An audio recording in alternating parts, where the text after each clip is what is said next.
ఇంటికొచ్చిన ప్రతిసారి అయితే మాత్రం ఫిష్ తినకుండా మాత్రం నేను రిటర్న్ హైదరాబాద్ వెళ్ళను. ప్రతిసారి తెచ్చిపెడతారు. ఇప్పుడనే కాదు, నేను ముందు హాస్టల్‌లో ఉన్నప్పుడు, కాలేజ్ స్టడీస్ గానీ, తర్వాత కోచింగ్ తీసుకున్నప్పుడు గానీ, తర్వాత జాబ్ చేసినప్పుడు గూడా మా నాన్న ఖచ్చితంగా చేపలు తెస్తాడు. మా అమ్మ తెప్పిస్తది గూడా ఒకవేళ మా నాన్న మిస్ చేసినా. ఇంకా ఈ ఇయర్ అయితే కొర్రమీను చేపలు తిని తిని అసలు బోర్ కొట్టింది. మా అన్న అయితే ఈసారి డిఫరెంట్‌గా పండు చేప అంట.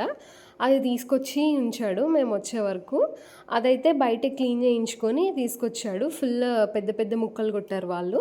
ఇంకా నేనైతే ఫిష్ కర్రీ నేర్చుకుందాము అని చెప్పి మా అమ్మని అడిగి, ఇంకా మెజర్మెంట్స్ అవన్నీ దగ్గరుండి చూసి, నేనే ఉప్పు, కారం, పసుపు, ఆయిల్ ఇవన్నీ కలిపి పెట్టాను. మా అమ్మ చెప్తూ ఉంది పక్క నుంచి ఎలా చేసుకోవాలి ఏంటి అని చెప్పి. మా సైడ్ అయితే మోస్ట్లీ చేప ముక్కల్లోనే ఉల్లిపాయలు, పచ్చిమిరపకాయ, అల్లం వెల్లుల్లి పేస్ట్, ఉప్పు, కారం, పసుపు ఇవన్నీ కలిపేసి చింతపండు కూడా పోసి, మనకి కొంచెం కావాల్సినంత కొత్తిమీర, కరివేపాకు కూడా అది ఇప్పుడే వేసేసుకొని కలిపి పెట్టేయడమే. ఇంకా దాన్ని మనం ఏమి సరి చేయాల్సిన అవసరం లేదు. కొంచెం ఉప్పు, కారం సరిపోయినాయా లేదని అడ్జస్ట్ చేసుకొని చెక్ చేసుకుంటే చాలు, పులుపు అదంతా సరిపోయిందా లేదా అని.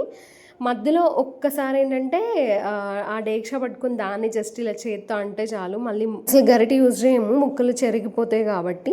ఇంకొకటి, ఇగ్నోర్ మై హెయిర్. అసలు ఇక్కడ సమ్మర్ ఇంకా తగ్గలేదు, ఆంధ్రాలో అయితే ఫుల్ చెమటలు వస్తున్నాయి, అందుకే జుట్టు పైకి పెట్టా. ఈ వీడియోకైతే అంతే. Thank you for watching.